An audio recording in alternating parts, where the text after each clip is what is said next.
Hey guys, greetings from San Antonio, Texas. Before I get started on San Antonio, maybe I ought to put this buddy in reverse. Beep, beep, beep, beep, beep, beep, beep, beep.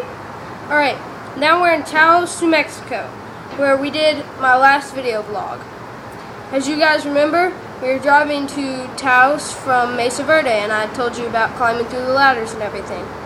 In Taos, there was this really cool prayer walk, and it was kind of this just like individual spiritual experience where you got to, I guess, just think deeply about things.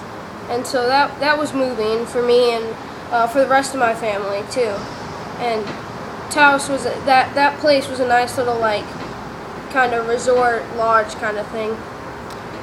After Taos, we drove to Santa Fe. And we were there for a week because my parents had been there before with some good friends, and they thought it would be a nice place to kind of just stop and relax and stuff. We got this big house, well, not big house, but it was like a kind of condo. It had this big living area and then a kitchen, and then there were stairs that went up to our bedrooms, and I had my own bed for the first time in about 2 months, and that was fun.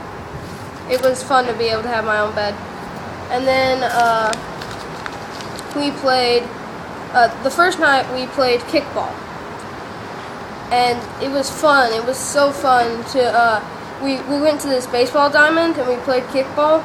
That was fun, and yeah. We also went to the historic plaza, which is a historic plaza, and it's like one of the famous places in Santa Fe. It was kind of something we had to go do. It was a little touristy, not quite like Fisherman's Wharf in San Francisco, but still touristy. And then the next day we rode a train to Albuquerque, downtown Albuquerque, and we had fun there in Albuquerque. We saw this thing called 1 Million Bones, and what they're doing is they're having people from all across the U.S. make bones out of different mediums like glass or clay or plastic or really whatever, you know. And they're trying to get 50,000 in downtown Albuquerque to lay down, and they already have about 52,000. So that's good for them. And then in spring 2013, they're going to try and do one in Washington, D.C. The next day, we went to some museums on Native American history and culture, and then folk arts. In the Native American history one, it talks about like how they had to adapt to our civilization, kind of stuff like that. And then at the end, Beck and I went in this room, and there was this puzzle, and it was really hard. I'm not talking like 1,000-piece puzzle that was really hard. The blocks were square, and it was a really intricate design on this basket, and my mom, Beck, and I could seriously not figure it out for the longest time. And to top it all off, there were 2 pieces missing.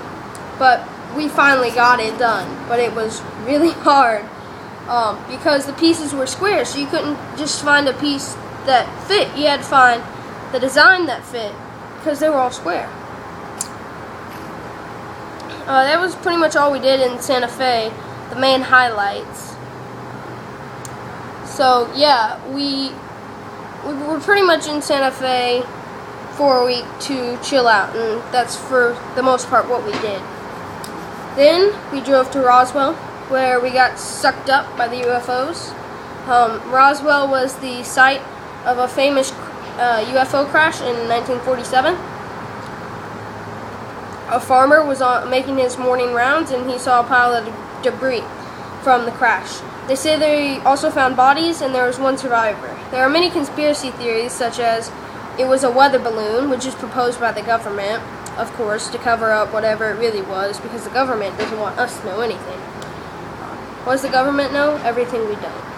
And then there's also a theory that the Russians got saucer plans from Germany and had plastic surgery on young pilots, like my age, I guess, kind of those kind of people, 13, 14, 15, and made them look like aliens to try and put the U.S. in chaos during the Cold War.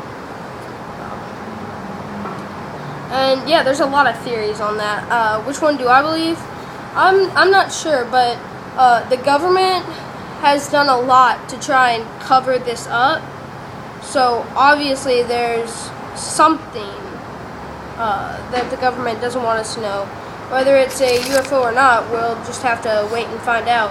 Maybe we will never know. So the UFO museum, they have a UFO museum there, and that was cool because we got to learn the history of that crash, which is a really famous crash and really, really fun to dive into if you want to. Then we went to Carlsbad, New Mexico, where there are the Carlsbad Caverns. Now, my mom is a little afraid of bats, but as my dad and her would say, she put on her big girl pants, and we went through the caverns, and they were really cool. They were carved by sulfuric acid, and there's close to 300,000 to 1 million bats that live there, and up to 40